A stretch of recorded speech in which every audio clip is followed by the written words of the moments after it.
What's going on, everybody? Welcome to TeamBoydTv. I'm your boy Big Q. And I'm Bernie B. And this is going to be the episode for week 5 of the NFL season. We are 1 quarter way through. Wow. Yeah, 1 quarter way through. We were down to like just 2 undefeated teams now. Just 2 undefeated. A lot of good stuff going on. First thing I want to talk about, so we had the pleasure, I actually had the pleasure of enjoying DirecTV's Red Zone channel for the first time since we got it a couple weeks ago. Bernie's been watching this again, but I got a chance to watch it, and I can tell you this: if you don't have the Red Zone channel, you need to get the Red Zone channel. There's absolutely no other way to watch the football game. And yeah, that's just my plug to try to see if I can get us a sponsor or whatever. But anyway, on to the real stuff. All right, what happened last week? Okay, well first we need to go ahead and record. Oh, okay. It was cool though. He was right. Cam Newton threw for 374. That's right, because I said he was going to throw for 375. And I wrote it down. Right. He got 374. Yeah, the Carolina Panthers still lost though, which is, we'll talk about that in a little bit. All right. So, what was it? Actually, I think the Carolina game was the first game up, No, actually it was Detroit to Dallas. Okay. So we saw once again the debacle of Dallas going down to let Detroit come back from 23 down or something like that. That's been the story of the Detroit Lions though, you know? I mean, I just don't see Dallas going anywhere. No. I just don't see it. Okay, Tennessee at Cleveland. Yeah. We picked Cleveland. Tennessee took Cleveland out. Yeah. Buffalo at Cincinnati. Yeah, now that was the game that was like a heartbreaker for me. You were watching the game, and I was like, oh, I can't watch it.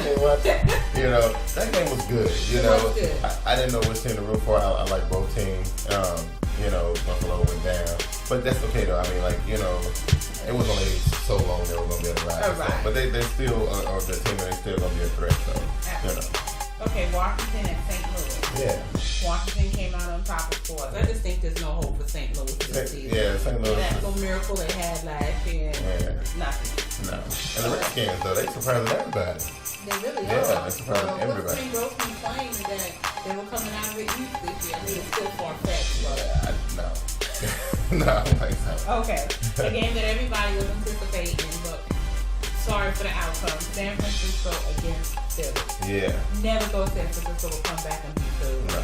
I think Philly is in trouble. If they don't win this week, that dream team is no way on the right. And that's something else we'll talk about in a little bit later in the show. But Philly got to get back on the track, because if they don't, this season is pretty much cool.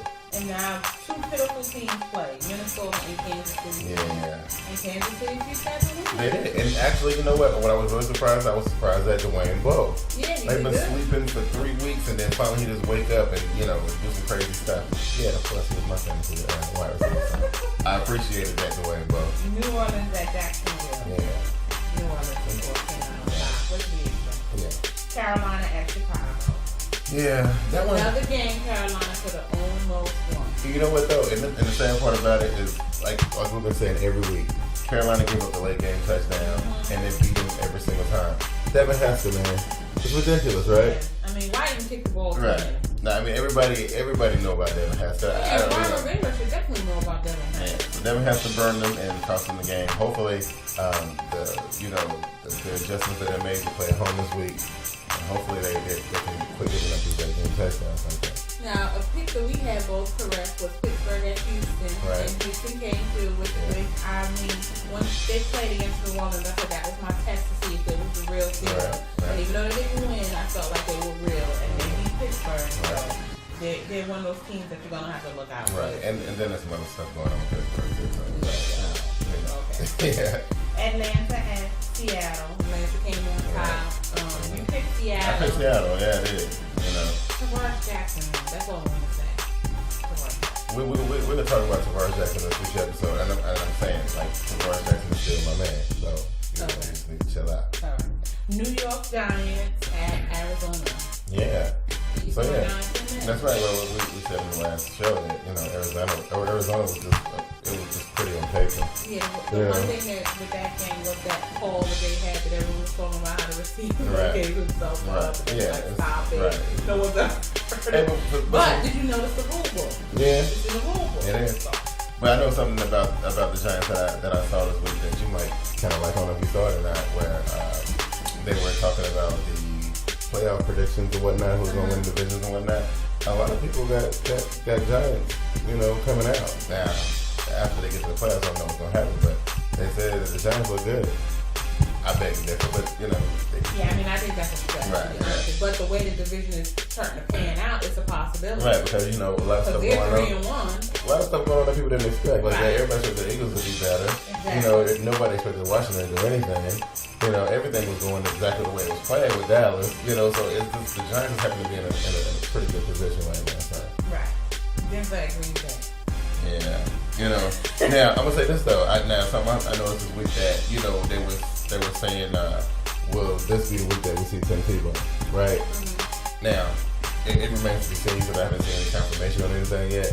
But they said they're exploring possibilities of letting Tebow play in this week's game. That's a bad decision. That's what the kid got, right? All right. New England and Oakland. Right. Okay. Oakland down. Right. We knew that was gonna be a route. So. Miami at Miami at San Diego. Right. San Diego got that one. Chad Henne got hurt. He's out for the season, I think. Some separation of shoulder. That's right. So he's gone. Yeah. New York Jets at Wolves. Yeah. Can you say an official behind whipping? Rex Ryan should have been shamed of his dudes. I mean, at every phase of the ball, they sucked. They did. Terrible. In Baltimore, every time the Jets play the Ravens, that's always a good one. But this one was just bad. It was terrible, and everybody that has come up against Baltimore that's supposed to be that team that'll beat them, like Pittsburgh, they beat the bricks off of them. They beat them down. Right. I mean, I have Baltimore as my fantasy team. I had them on the bench this week playing the Giants. Right. Those jokers scored 32 points off defense on my fantasy. That's ridiculous. That's pretty intense. Oh yeah. Okay, so the last game was Indianapolis at Tampa Bay. That was a really good game. It was a good game, and and like we were talking about in last week's show, Tampa Bay they learning to kind of accept what they have and make the best of it. I don't see them going winless this season, and nothing like that. And then especially with all the speculation of a Peyton Manning, resurrection and whatnot. They'll be on the sidelines this week. Yeah, he did something. Right. Okay. So that was week 4, right? Right. Yeah. So some good ones in there. A bunch of stuff that we kind of saw coming a mile away. A couple surprises here and there. So far, like I said, this season is so far it's a good season. So. Well, our picks for this week were actually 5. We were both 11 and 5. So we think it was a lot of the same teams. Right. Yeah. So what's the tally? The grand tally? So overall, you're 36 and 28, and I'm 44 and 20. Well, again, we only in week 5, so I got plenty of room to make up for it. So yeah, absolutely. So with all the football action, out of the way, time to get into some of the off the field stuff, some of the stuff that happened after all the games were over. The first thing I got on my list is Cincinnati Bengals running back Cedric Benson. So everybody knew about the club incident where he got arrested for assault with dude in the club during the lockdown and whatnot, and they were talking about suspending him for 3 games. And so he's been trying to appeal it since the season started. It popped up again this week. They talked about it again, so I don't know what's gonna happen. We'll find out sometime before the Saturday is over, so we'll know whether or not he's gonna. Well, he more than likely play on Sunday, but after that he might be going into a suspension. So, Haloti Ngata from the Baltimore Ravens, they got him for $15,000 for a hit on Mark Sanchez. Yeah, they got him for $15,000. Or Richard Seymour for the Oakland Raiders. Yeah. Got him twice for $7,500 for hits on Brady. Well, the first hit that he did on Brady was kind of dirty. It was unnecessary. It's like, come on, you're a veteran player. What are you doing? I don't really remember any other hit that was that serious. But that first hit was pretty bad. Now, these two, I think, were just hits that, fines that were thrown out for unnecessary roughness on the quarterback.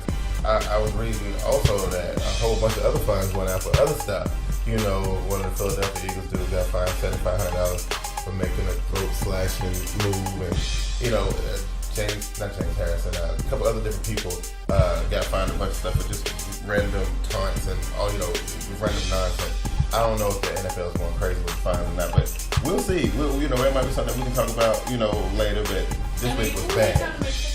I don't know. The fines were heavy this week, though. It was a lot of them out there, right? And everybody saw what happened with Andre Johnson, right? Running and just goes down. Nobody knew. Everybody was all kind of worried about him. I think so. So we found out it was just a hamstring thing. He came on the news today and said that if he had to pinpoint when he'll be back, they're gonna keep him out of action for 2 weeks. So I think one of the weeks is a bye week though. So so basically he just missed one game. Okay. All right, and this is the one I know you're gonna love, right? A quote from that I saw on the internet today.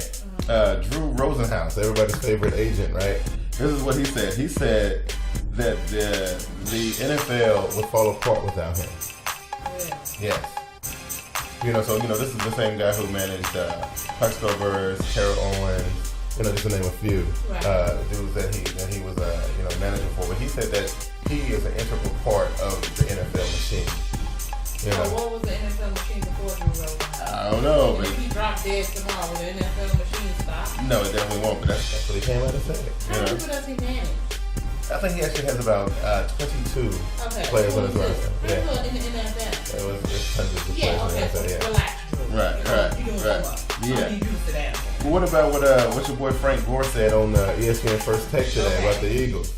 I was really surprised that a player would call another team out like that, a defense, and say that he looked at them and could see that they quit. Yeah. I mean, if the Eagles don't stand up now, they never will. They won't. That to me is like, as a player, that says you're a punk. It does. He just straight up called him a punk. You can't handle it, right? Which leads me into my next topic. Now, I don't know if you caught this one early. This one, I think, was actually on right before the Monday night game. They were talking to Michael Vick, and he was saying he was officially dismissing his dream team thing. He's done with it. He was like, you know what? We've been distracted, too long. We off our game. This whole dream team nonsense is crazy. We done with it. You agree? Dream team's been done. Well, they're 0-4. What dream is that? That's a nightmare. Right. Well, that's the thing, though, right? So, it wasn't Michael Vick who said this, and it wasn't, Austin Warren. It wasn't not playing. Right. So that's the thing. Really, I think the media kind of blew, Vince Young's statement. I think Vince was just happy. Vince Young is the kind of dude who just want to be on a winning team where he don't really have to have any pressure, right? So the last time he had pressure, he was about to kill himself. That's right. You know what I mean? So Vince Young just talked way too much, but Vic is like, look, we done with all that nonsense. They want to play some football. So I think the expectation for that team is way high because they paid so much money for everybody. And if you look at a lot of the games, also why they paid him all that money, he got burnt a few times. Yeah. Oh yeah. So he is not no shutdown. Right. I think did we see Austin Warren actually get an interception last week though? He actually got one. Yeah, he did. Yeah, he actually got an interception. So that's my first time ever seeing him get one. He let Victor Cruz catch 2 on him. Right. Well, I'm just saying. 2. Victor who? Come on. Victor Cruz is blowing up though. We got the little. Yeah, I'm just saying that's what boy I like him. Now this is the last one right here, which. This has been like the thing that was all over, the sports news all week. Brett Favre, in the interview with the radio station, pretty much that was asking about Aaron Rodgers, right? And basically, I know, I can't quote it word for word. Basically, what he was saying was, he was happy for Rodgers. He was just thinking they should have won sooner because. Look at the team. They should have had, the Super Bowl the first year that he took the helm. They should have done it. Which, some people can say yes, some people can say no. The other thing he said, though, was that basically he made it kind of seem like he took credit for how good Aaron was because, he said that, quote unquote, that Aaron had the opportunity to sit and watch good teams do it right. Like those guys his quotes. And so, basically in a sneaky kind of way, he's trying to take credit for Aaron Rodgers' success. And a lot of people took what Brett said, and some people were like, oh, he was just saying hey, I'm proud of the kid, and blah, blah, blah. Other people were saying, he's trying to just, be Brett Favre and be in the news and, take credit for something he had nothing to do with. Well, he didn't go to the media, they came to him. Right. And secondly, he has a lot of valid point in the sense that Aaron Rodgers is one of the old style quarterbacks in the sense that he had an opportunity to sit on the bench and learn and observe, and when it was his time, he took full advantage of it. But most of the time, you don't have a rookie that can do that. They're expected to come in and play right away and then they can't really meet the expectations. The game is a lot faster than college. These guys are a lot stronger, so they need the opportunity to learn. Aaron Rodgers had that opportunity. Right, and if you look at the quarterbacks that actually, develop like that, Tom Brady, Drew Brees, Aaron Rodgers, those are the elite quarterbacks. Those are the ones that are actually excelling in the game because they've done it the right way.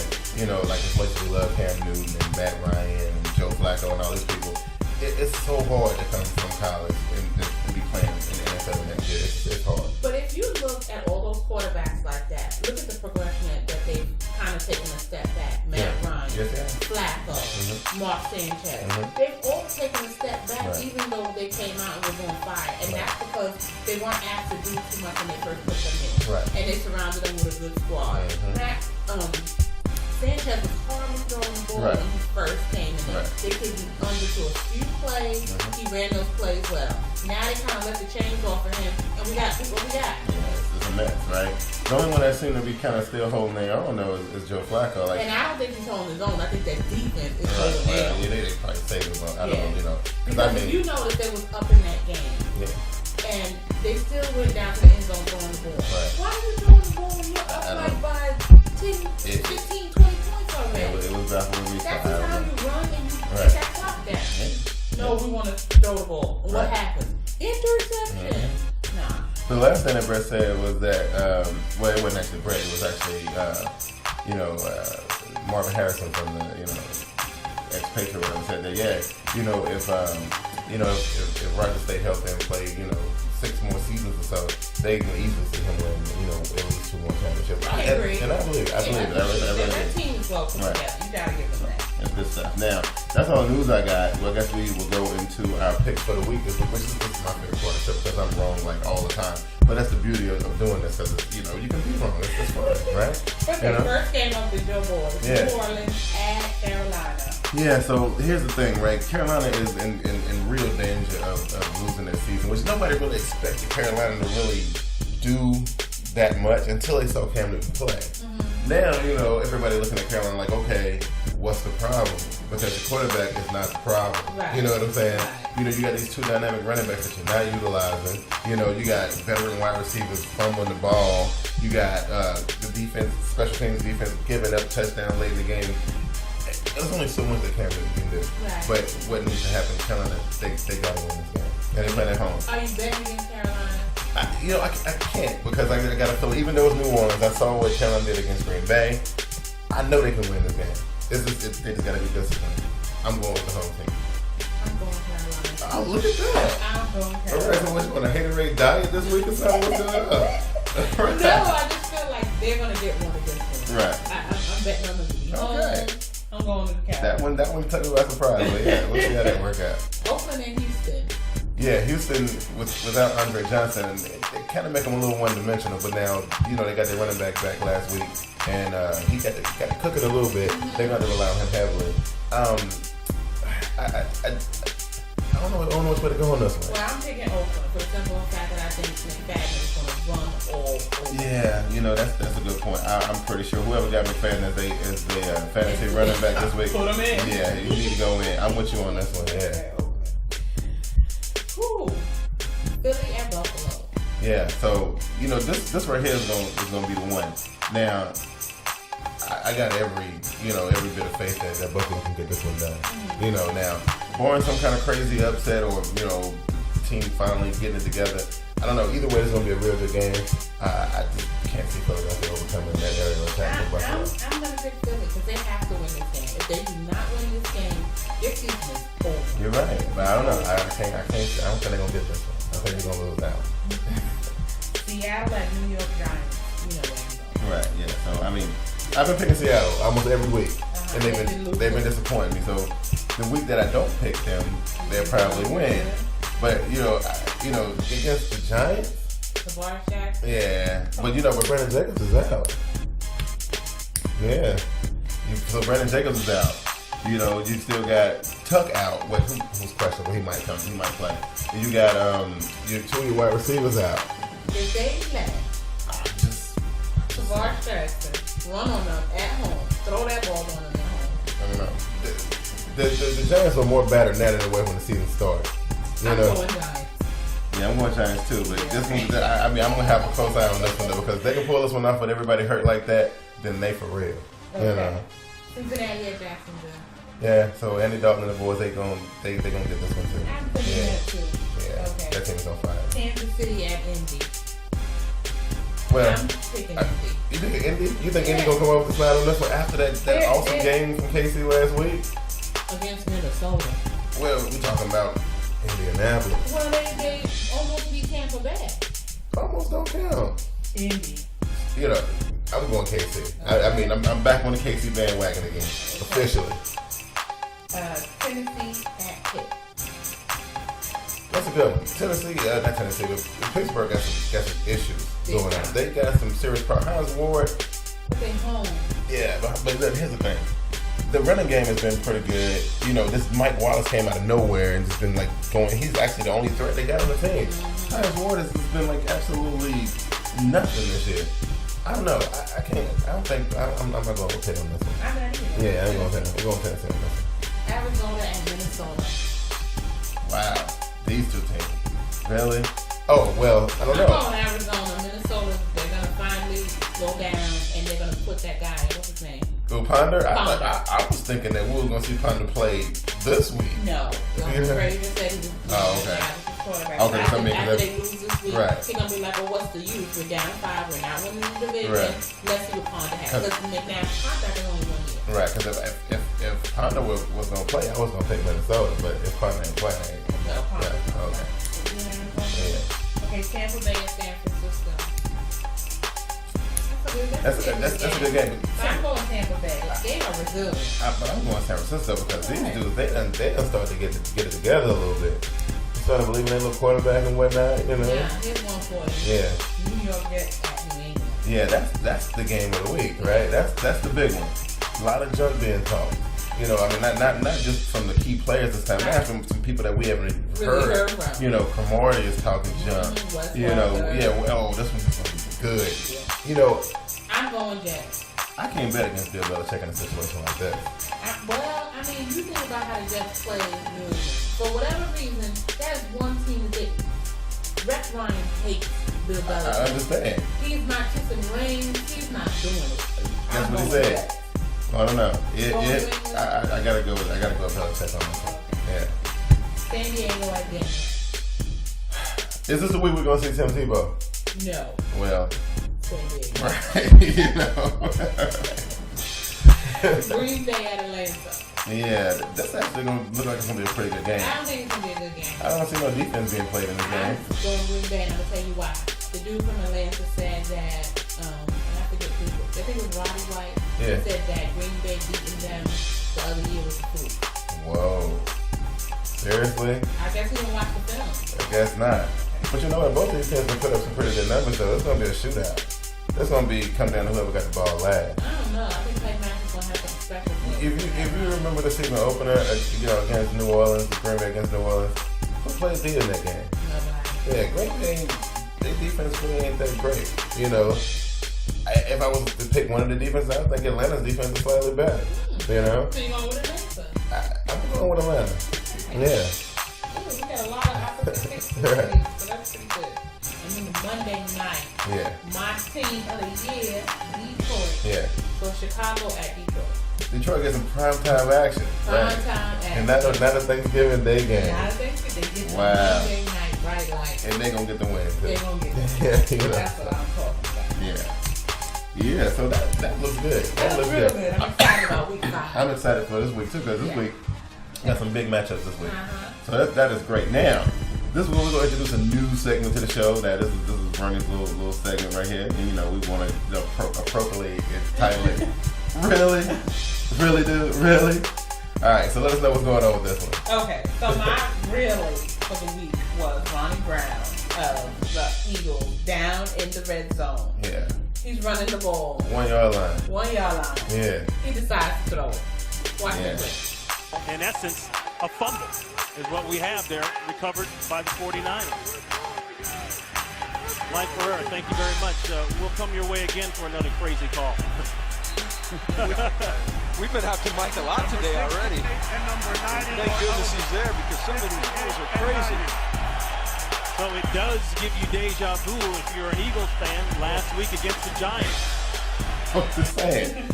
I searched everywhere and I tried to find a clip of an interview of him explaining what was going on there. I tried and I tried and I tried. I could not find it. So I don't know if there was a design play. I don't know what was going on there, but that looked from everybody watching at home. That looked like the dumbest thing ever. You're on the 1 yard line. All you can say is really? All right. So that is going to do it for us this week from TeamBoydTv. Once again, I am your boy, Big Q. And I'm Bernie B. Right, and just like always, so we sincerely apologize for the show going up kind of late last week. Kind of coupled with some rendering issues and Time Warner cable and their slow upload speed. It was a debacle. So hopefully the show we won't have those kind of problems. And the Twitter, Facebook, YouTube feed will be up and running. I will be sitting there. I'll be ready to do it. So I hope I get to see you guys there. And I see that a couple of you guys have followed TeamBoydTv. And I want to thank you guys for following us. And we'll see you guys next week. Peace.